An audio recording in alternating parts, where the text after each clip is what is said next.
Hola,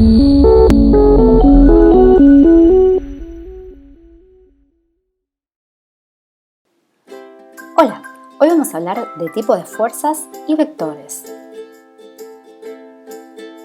Existen dos tipos de fuerzas. Una de ellas son las fuerzas de contacto.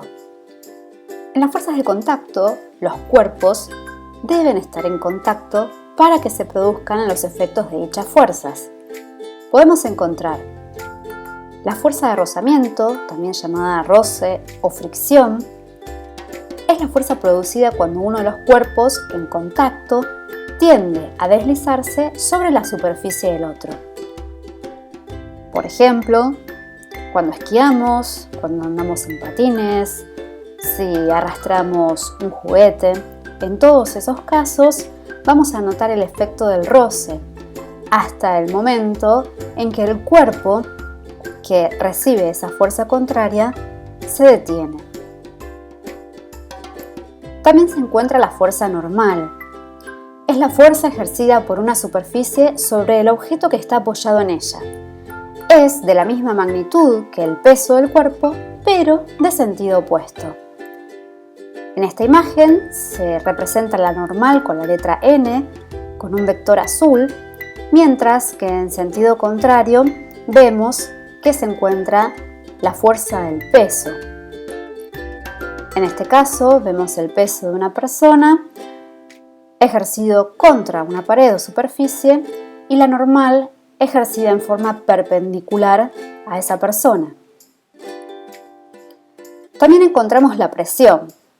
La presión es una magnitud escalar que representa la relación entre la acción de una fuerza y el área sobre la cual actúa. Matemáticamente, la presión es la división entre la fuerza y esa superficie.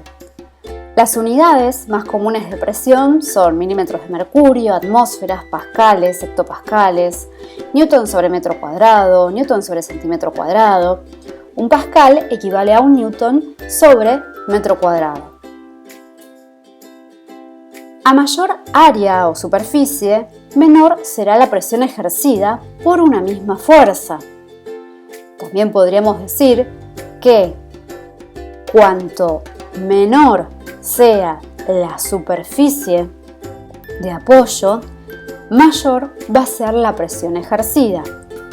En este caso, tenemos una bota ejerciendo una determinada presión sobre un objeto.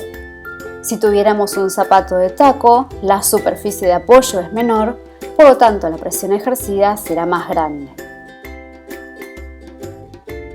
Y por último, tenemos la tensión como fuerza de contacto. Se dice que es el estado de un cuerpo sometido a la acción de fuerzas opuestas que lo atraen. Son cada una de las fuerzas que soporta, por ejemplo, una cuerda, un cable, un hilo, sin romperse. Acá tenemos el ejemplo de la cinchada, un grupo de niños tirando hacia un lado, otro grupo de niños tirando hacia el otro lado y están ejerciendo una tensión, o la fuerza, en realidad la cuerda está ejerciendo entonces una fuerza de tensión.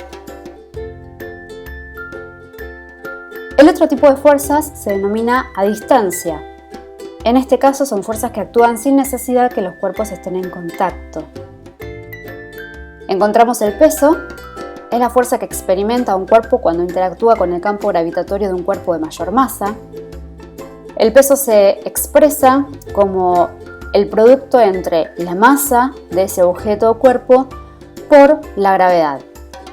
Notemos que el peso es un vector, por eso se representa con una flecha arriba.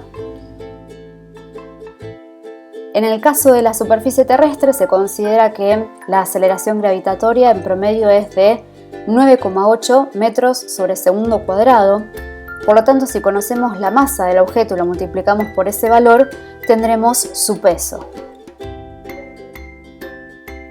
Un mismo objeto puede tener diferentes pesos según el campo gravitatorio en que se encuentre. Así, una pelota en la Tierra puede pesar 5 newtons, mientras que en Marte pesa 1,85 newtons. Un cuerpo tiene un determinado peso en la Tierra y en la Luna va a pesar la sexta parte, porque se modificó esa atracción gravitatoria. Ahora, dentro de las fuerzas a distancia también podemos encontrar las fuerzas magnéticas. Solo los cuerpos que tienen magnetización experimentan el campo magnético. Esa fuerza se puede calcular como el producto de la magnetización por el campo magnético. Tal es el ejemplo del imán que atrae, por ejemplo, clavos de hierro o limaduras de hierro. Y también encontramos las fuerzas eléctricas. Esas fuerzas eléctricas nos dicen que un cuerpo cargado eléctricamente genera a su alrededor un campo eléctrico que afectará a otros cuerpos que también tienen esa carga eléctrica. Se puede obtener multiplicando la carga por el campo eléctrico. En este caso, si frotamos un globo, ese globo va a generar un determinado campo eléctrico, de manera que, por inducción, atraerá ese hilo de agua. Ahora, ¿qué son los vectores?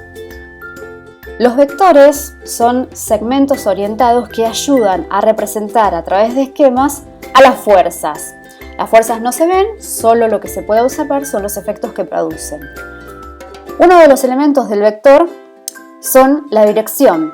En realidad, la dirección es una característica de la fuerza, pero la recta en la que se encuentra el vector representa a esa dirección. Luego tenemos el sentido. Cada dirección tiene dos sentidos posibles y eso se representa con una flecha. Puede ser hacia arriba, hacia abajo, a la derecha o a la izquierda. La dirección puede ser vertical, horizontal, oblicua, según tenga ángulo o no. Luego el módulo o intensidad está representado por el largo de la recta, el tamaño del vector. La intensidad es siempre un valor positivo, es decir, el valor de newtons que tenga la fuerza nos da la intensidad.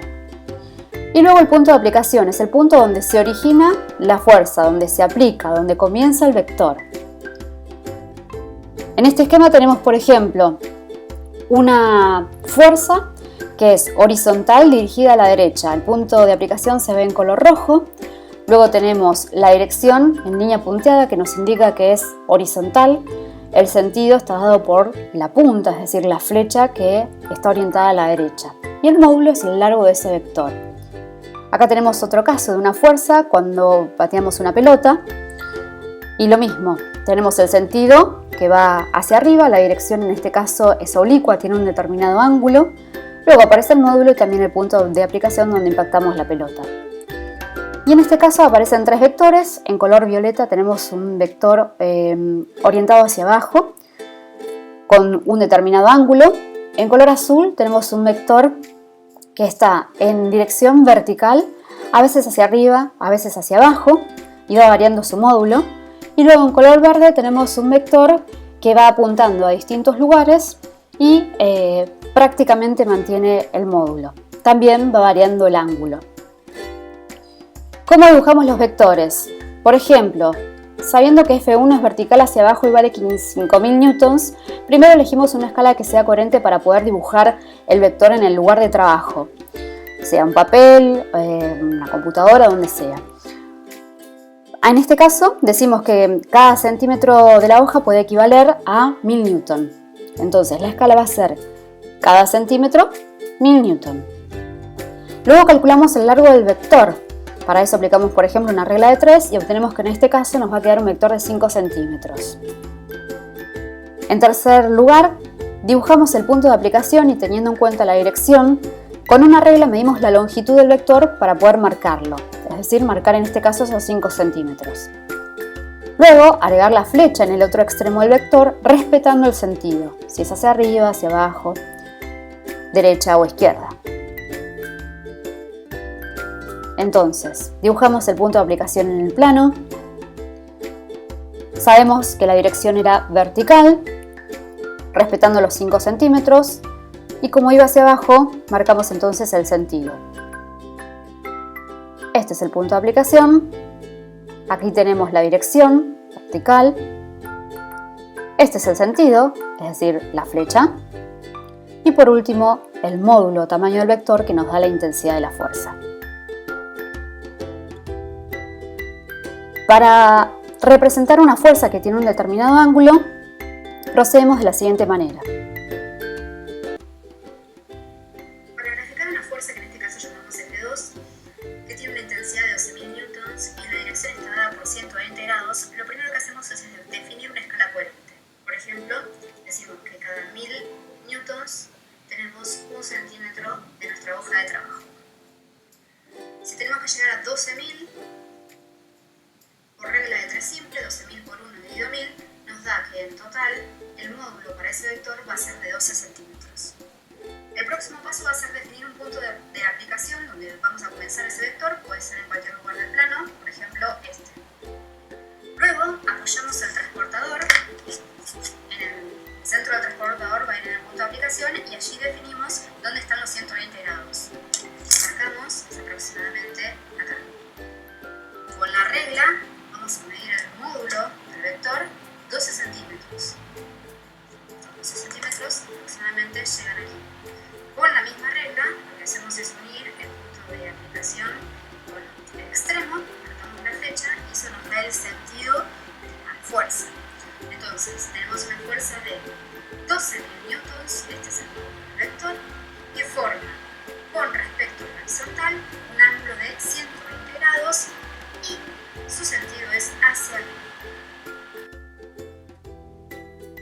Llegamos así al final de una nueva clase. Recuerden que se pueden suscribir y activar la campanita para las notificaciones.